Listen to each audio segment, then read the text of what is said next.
Salatu salam ala rasulillah sallallahu alayhi wa sallam. Alors dans le prolongement de notre série de cours sur la souffrance, je vais essayer de répondre aujourd'hui à la fameuse question que j'ai abordée lors du dernier cours, à savoir la question de la contradiction entre le fait d'accepter la souffrance, le devoir d'accepter la souffrance, tout en la combattant. Ça peut paraître contradictoire effectivement pour certains de devoir accepter quelque chose que l'on doit combattre. Comme il est contradictoire de dire à une personne dont l'esprit est absorbé par un symptôme de faire abstraction du symptôme pour pouvoir s'en débarrasser. Effectivement, vous avez des gens qui peuvent souffrir de la focalisation sur un symptôme. Et c'est cette même focalisation qui nourrit le symptôme. Du coup, thérapeutiquement parlant, on doit leur préconiser de faire abstraction du symptôme. Ceci dit, ça peut paraître contradictoire effectivement de faire abstraction de quelque chose qui absorbe notre attention. Et pourtant, c'est la voie thérapeutique pour pouvoir se défaire d'une focalisation obsessionnelle qui peut se transformer en tic, en toc, etc. Ainsi, il y a une relative contradiction apparente entre l'action d'accepter la souffrance tout en la combattant. Et je peux prendre à titre illustratif la ruqya par pression physique, où l'on a le devoir justement d'accepter la douleur tout en la combattant, afin de pouvoir justement se débarrasser donc de ces shayatines qui peuvent s'installer consécutivement à nos failles, à nos péchés, à nos manquements. Et la douleur, en tout cas l'intensité de la douleur, est proportionnelle à notre laisser-aller, justement, à la domination de ces shayatines. Dans ce sens, il est important de comprendre que le bonheur est une question de victoire. Le bonheur est une question de victoire. Car le malheur est la conséquence d'une domination satanique, puisque le démon a pour vocation, en tout cas la définition d'un démon, c'est l'être dont la vocation est de nous empêcher de nous épanouir. Un diable, c'est un être dont la mission est de nous empêcher de nous épanouir, donc de nous rendre malheureux. Donc à partir du moment où on est malheureux, forcément, c'est qu'il y a des diables autour, qui rôdent. Que ce soit des diables appartenant à la catégorie des djinns ou à la catégorie des humains. Et leur mission, c'est de nous empêcher de nous épanouir. C'est pourquoi le bonheur est une question de victoire, est une question de combat contre ces êtres qui veulent que l'on soit malheureux. La souffrance, c'est la conséquence du malheur. Et il est impératif, si on tient à être heureux, à livrer bataille. Dans ce sens, le bonheur est une question de victoire. Et il existe un bonheur individuel et un bonheur collectif. Et c'est pourquoi on a le devoir justement de fournir un effort pour pouvoir triompher de ces adversaires qui veulent que l'on soit malheureux. Il m'est arrivé de méditer ce récit où le prophète alayhi salatu wassalam était confronté justement à l'adversité lorsqu'il était à la Mecque et que les associateurs voulaient tout simplement le tuer. Et il a quitté la Mecque avec son compagnon Abu Bakr radiyallahu anhu pour fuir ces Mécois qui voulaient l'assassiner ou l'emprisonner ou l'exiler. Jusqu'à ce qu'ils se sont réfugiés dans une grotte au sud de la Mecque, Thawr, et que les Korachites, donc les Mécois, étaient tout près de le capturer. Au point où, lorsqu'ils sont réfugiés dans la grotte, il fallait juste qu'ils abaissent un petit peu le regard au niveau de leur pied pour pouvoir apercevoir le prophète et son compagnon. Et c'est à ce moment-là, justement, que Abu Bakr radiyallahu anhu a dit au prophète alayhi salatu wassalam: Il suffit juste qu'ils abaissent le regard pour qu'ils puissent nous apercevoir. Et c'est là que le prophète a répondu. Que dis-tu de deux personnes dont le troisième est Allah?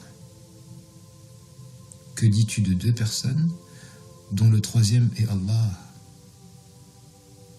Ensuite, par rapport à cet incident-là, Allah Ta'ala a révélé un verset du Coran dans lequel il mentionne la parole du prophète alayhi salatu wassalam à l'endroit de son compagnon Abu Bakr, qui lui s'inquiétait, avait peur, stressait, que l'on puisse attraper le prophète et lui faire du mal. La tahzan, inna Allah ma'ana. Ne sois pas triste, Allah Ta'ala est avec nous.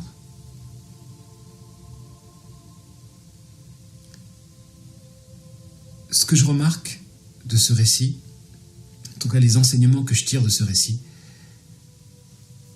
c'est qu'il y a une mise en relief de deux éléments fondamentaux si l'on tient à comprendre la souffrance et à pouvoir la combattre. À savoir qu'il y a une différence entre l'objectif à atteindre et la voie à parcourir pour pouvoir atteindre cet objectif-là. Ce sont deux éléments différents qui sont plus ou moins liés. En tout cas, à l'endroit de l'objectif, c'est un objectif qui appartient au monde de la spiritualité. Là, on parle de spiritualité. À mon sens, la spiritualité, c'est la mécanique de l'âme dont la finalité est l'accession au bonheur. De la même manière qu'il existe une mécanique physique qui a pour vocation d'étudier les lois de la matière afin de pouvoir exploiter justement certains effets positifs dans le but d'assurer ou de procurer du confort à l'homme, il en va de même de la spiritualité qui, à l'identique de la mécanique physique, est une sorte de mécanique de l'âme qui a pour vocation d'étudier les mouvements spirituels afin de pouvoir permettre à l'homme d'atteindre le bonheur. À l'exemple de la compréhension de la souffrance.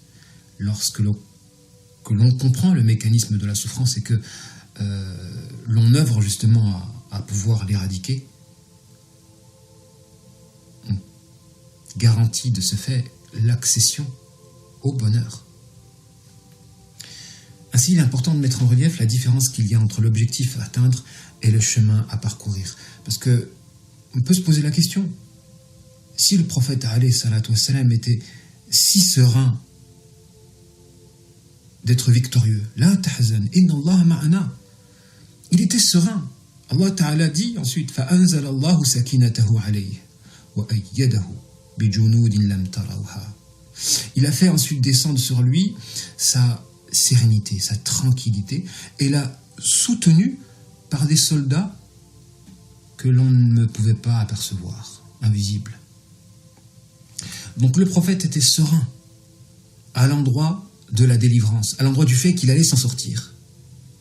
Mais ceci ne l'a pas empêché de se cacher, de fuir, et de fournir les efforts, les causes, à même de l'aider à être victorieux. Donc il y a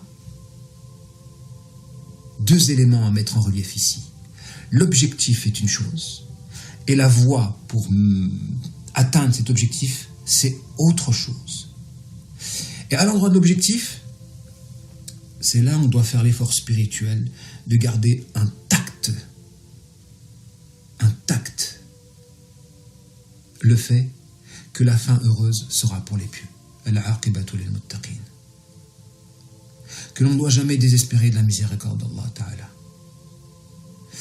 Qu'après une difficulté, il y aura toujours une facilité. Ou que l'islam triomphera. Le prophète, même en période de faiblesse, était convaincu que l'islam allait triompher.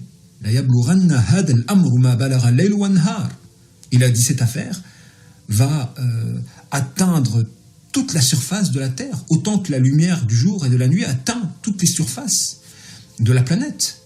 Il était convaincu de cela alors qu'il était en position de faiblesse. Il aurait pu douter, il aurait pu craquer, il aurait pu abandonner, baisser les bras. Mais malgré toutes ces adversités, malgré toutes ces animosités, il était convaincu de la victoire. On pourrait se poser la question, pourquoi se sauver? Pourquoi se battre? Pourquoi se cacher si il était convaincu de la victoire?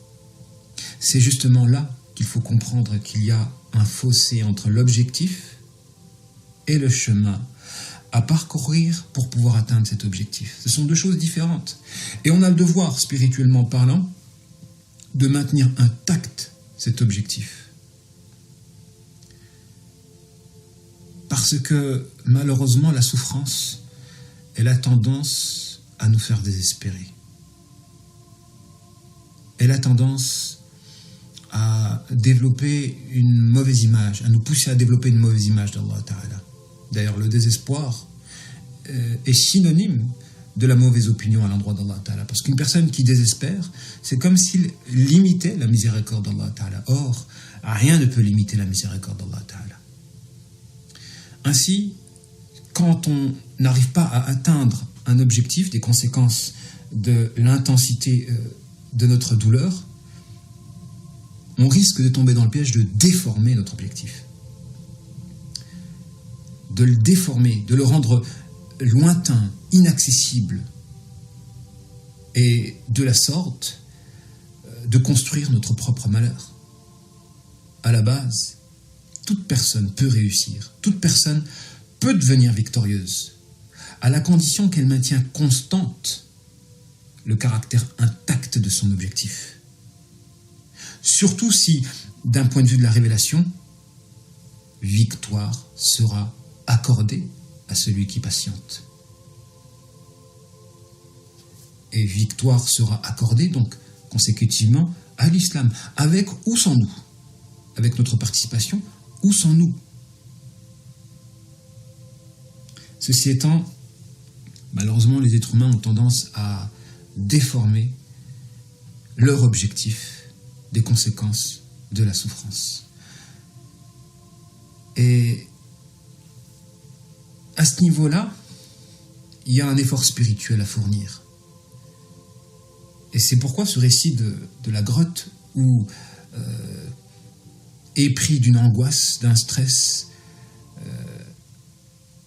Abu Bakr as-Siddiq radiyallahu anhu a dit au prophète alayhi salatu wassalam qu'il risquait de se faire attraper si l'un des associateurs baissait tout simplement son regard. Vous avez en fait dans ce récit l'effort que l'on doit fournir si l'on tient à être heureux, si le bonheur est une question de victoire. Parce que pour être heureux, il faut triompher nos adversaires, particulièrement nos adversaires dont la vocation est de nous empêcher de nous épanouir. Et c'est pourquoi on a le devoir de maintenir intact dans votre conscience l'objectif à atteindre et ne pas le déformer des conséquences de l'intensité de la souffrance que l'on peut parcourir.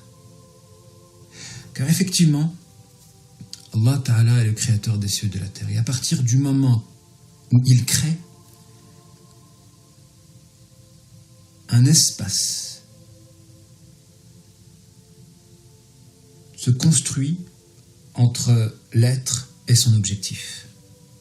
Dès qu'il y a création, la création devient en soi une épreuve, puisque il y aura forcément une distanciation entre l'être et l'objectif à atteindre.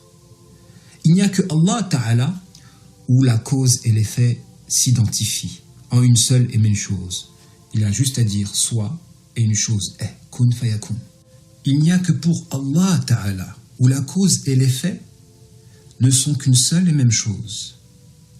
En dehors de lui, il n'y a que des créatures. Et la créature, pour pouvoir atteindre un objectif, a besoin de cause, de fournir un effort, de se mouvoir, afin de réduire la distance qui les sépare de leur objectif. Ceci étant, il est aisé d'atteindre un objectif quand nous n'avons pas d'obstacles. C'est à partir du moment où il y a des obstacles entre nous et nos objectifs que les choses se corsent et que l'on commence justement à souffrir. Ce sont ces entraves entre nous et nos objectifs, sachant que le bonheur est une question de réalisation des objectifs. Et les entraves peuvent être des êtres animés, donc des ennemis. Un ennemi est un être qui se dresse entre nous et nos objectifs, un adversaire. C'est la définition même de l'adversaire, celui qui nous empêche d'atteindre nos objectifs, comme on peut le voir dans les sports, par exemple. Mais il existe aussi des entraves qui ne sont pas animées, bien qu'elles peuvent traduire en quelque sorte certains manquements de notre vie. Et ces entraves-là peuvent être les épreuves. Les épreuves à même de nous faire souffrir. Il est important de comprendre ici la loi de l'équilibre. Allah Ta'ala passe sur beaucoup de choses. Parce que normalement, dès que l'on commet une injustice, il faut qu'on la paye. Que ce soit ici-bas ou dans l'au-delà. C'est la loi de l'équilibre. Tout malheur qui nous atteint n'est que la conséquence de ce que nos propres mains ont accompli. Et Allah Ta'ala passe sur beaucoup de choses. Ainsi, dans les entraves qui peuvent nous faire souffrir, il y a une éducation et donc une élévation. Puisque par cette éducation-là, on va se racheter, moyennant la douleur, à même de nous faire comprendre la gravité de nos péchés ou de nos manquements passés. Afin que l'on puisse développer une certaine spiritualité, à même de nous développer, de nous faire tendre vers un niveau de perfection. À savoir, nous racheter de toutes ces fautes, de tous ces péchés, de tous ces manquements qui caractérisent notre passé. De sorte de développer une spiritualité sans faille, à même de nous donner les moyens d'être victorieux, de surmonter justement ces entraves et ces obstacles qui nous empêchent d'atteindre nos objectifs. Allah Ta'ala, à travers les épreuves, n'aspire qu'à nous élever afin de nous donner les moyens de la victoire. À l'échelle individuelle d'abord, puis à l'échelle collective. Car il existe un bonheur individuel et un bonheur collectif. Vous pouvez œuvrer au bonheur individuel en éradiquant les diables qui tournent autour de vous, et vous pouvez œuvrer au bonheur collectif en luttant contre toutes ces sociétés qui ne veulent pas de l'épanouissement spirituel de ses membres par l'islam.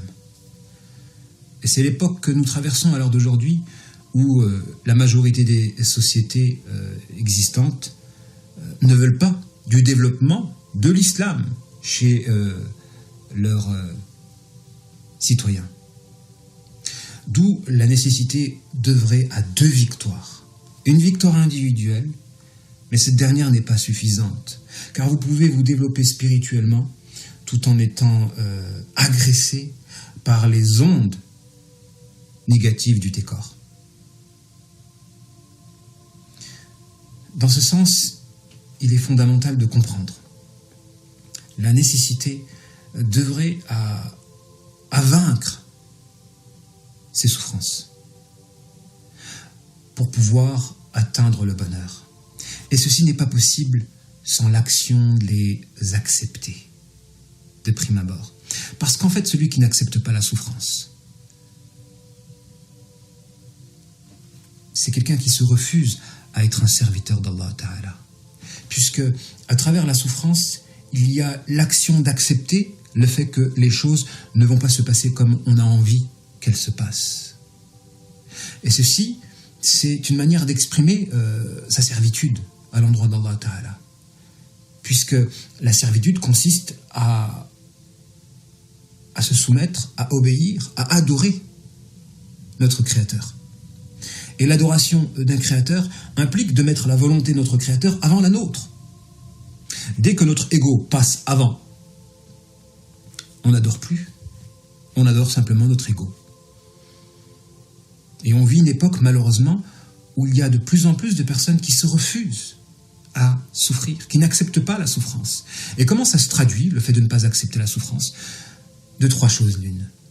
Ou bien on renie Dieu, en reniant le destin, en se mettant en colère en fait. On se met en colère contre Dieu, on se met en colère contre le destin, et ça va se traduire donc par l'action de quitter la religion, de quitter la foi, en se vengeant justement par l'action de se pervertir et de se rebeller par des déviances en actes. Soit vous quittez la religion parce que vous vous mettez en colère contre Allah Ta'ala puisque vous le rendez lui comme un bouc émissaire, soit vous devenez une personne extrêmement toxique puisque vous allez faire de votre semblable le bouc émissaire de votre malheur. Ou soit vous allez tout simplement vous faire du mal à vous-même en vous mutilant ou en cherchant à vous suicider pour mettre un terme à cette vie de souffrance que vous n'acceptez pas. La souffrance, quand on ne l'accepte pas, de 3 choses l'une. Soit on se met en colère contre Allah Ta'ala, soit on se met en colère contre les autres et on devient un partisan du mauvais œil, soit tout simplement on se met en colère contre soi et on se fait du mal à soi-même par l'action de se mutiler ou de se considérer comme un objet à la merci de criminels.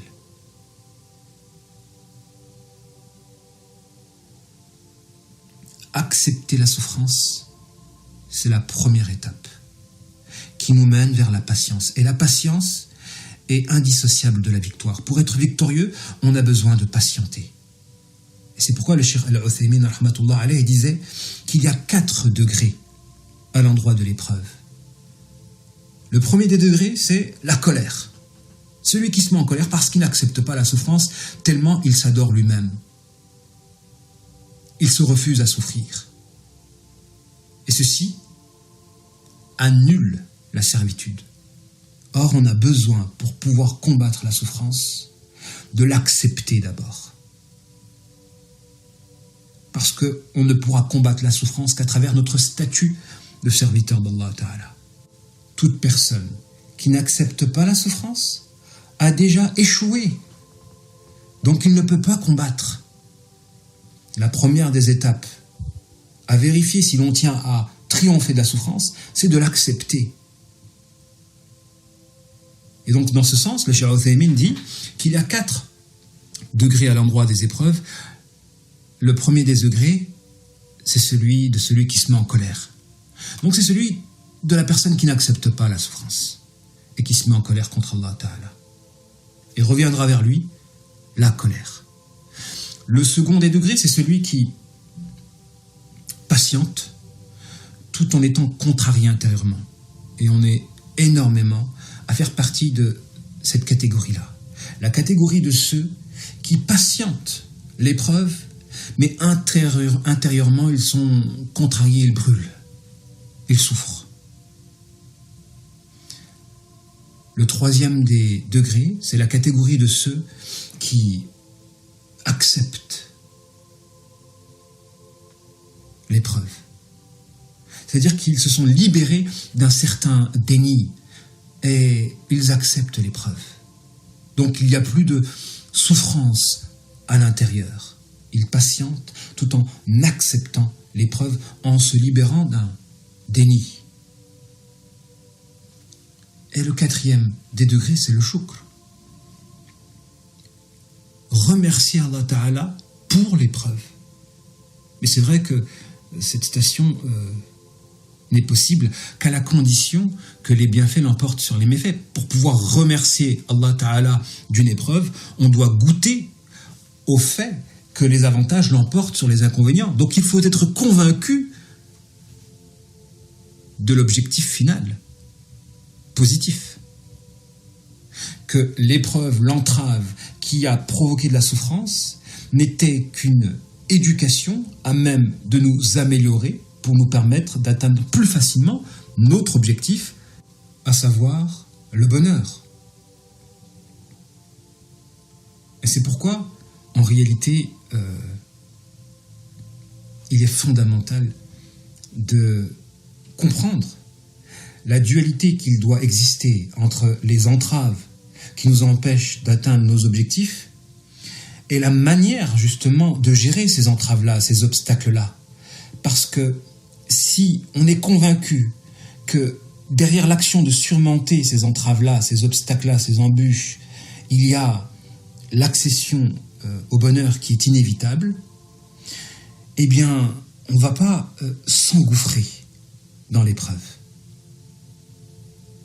On ne va pas s'engouffrer dans l'épreuve. D'où la nécessité de ne jamais désespérer de la miséricorde d'Allah Ta'ala. Regardez tous ces prophètes. Ils ont été éprouvés de longues années. Ils ont souffert dans leur chair. Et pas une journée ou une semaine ou quelques mois. De longues années. Sans qu'un instant, ils ne doutent de la miséricorde d'Allah Ta'ala. Sans qu'un instant, ils se mettent en colère contre Allah Ta'ala. Sans qu'un instant, ils ne désespèrent ou s'engouffrent. Et il y a quelque chose de paradoxal. Souffrir, tout en développant leur spiritualité. À l'exemple de Isa, de Jésus, ou de Jacob. Ces gens-là qui ont été éprouvés par des épreuves qui ont duré longtemps, ou qui ont été extrêmement intenses, tout en maintenant constante leur perfection spirituelle, leur foi, leur certitude à l'endroit de la délivrance ou de la victoire.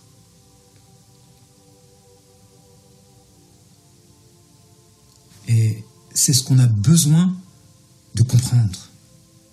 La science, quand elle nous permet d'extraire des significations à même de nous améliorer, là, on est dans le véritable savoir. Malheureusement, nous, dès qu'on est assailli par une douleur, par une souffrance, on s'engouffre et notre objectif se déforme. Notre objectif d'accession au bonheur se déforme. Il s'éloigne. On commence à avoir une mauvaise image d'Allah Ta'ala, puisque le désespoir est synonyme de mauvaise opinion à l'endroit d'Allah Ta'ala.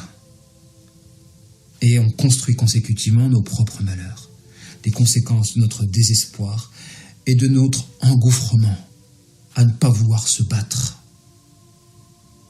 Quand on est convaincu de la victoire et de l'accession au bonheur, et donc de la délivrance, eh bien, on arrive à cultiver une certaine sérénité. La tahzan. Inna Allah ma'ana. Une sérénité à même de réduire à néant la force de nos adversaires. Et on sera consécutivement entouré d'une armée de soldats invisibles des anges qui nous permettront de triompher de ces adversaires-là. On vit dans un monde de cause à effet. Et dès que l'on vit dans un monde de cause à effet, nécessairement, la réalisation d'un objectif implique l'action de fournir des causes, de faire des causes et de parcourir une voie. Et la voie du bonheur implique l'action de surmonter des embûches. Surtout ces embûches ne sont que des traductions de nos manquements, de nos failles, de nos péchés. Et que par l'entremise de cet effort que l'on doit fournir pour pouvoir surmonter ces embûches, on se parfait, on se rachète, on polit notre cœur. En vue de la victoire. Et pas qu'une victoire individuelle, une victoire surtout collective, à même de permettre au bonheur de régner sur la surface de la terre. Moralité, mon frère ou ma sœur dans la foi, ne t'attriste pas, ne stresse pas, ne t'angoisse pas d'une épreuve que tu penses insurmontable. Car même s'il n'y a plus d'échappatoire pour toi, et que toutes les portes se ferment, sache que si Allah Ta'ala est avec toi, toutes les personnes, toutes les épreuves, tous les obstacles et les embûches qui sont contre toi ne pourront pas t'empêcher de t'épanouir. Wassalamu alaikum wa rahmatullahi ta'ala.